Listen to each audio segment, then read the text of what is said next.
Last summer, I took a solo road trip through the mountains.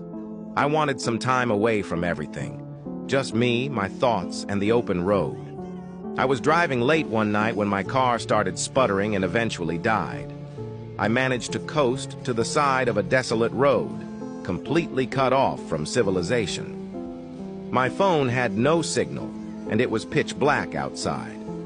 I remembered passing a small town about 10 miles back, so I decided to walk there and look for help. After what felt like hours of walking, I finally saw a faint glow of lights ahead. As I got closer, I realized it wasn't a town, but a single house. It was an old, run-down farmhouse, but at that point, I didn't care. I just needed a phone. I knocked on the door, and after a moment, a middle-aged woman answered. She looked startled to see me, but eventually invited me in. The inside of the house was even more decrepit than the outside. The wallpaper was peeling, and the furniture looked like it hadn't been touched in decades.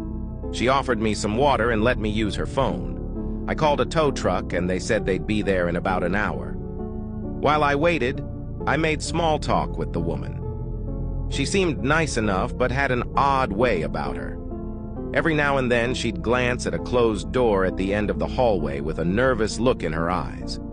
I asked her if she lived alone, and she hesitated before saying yes.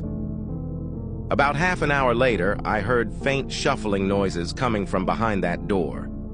I asked her if she was sure she was alone. She laughed nervously and assured me it was just the house settling, but her eyes told a different story.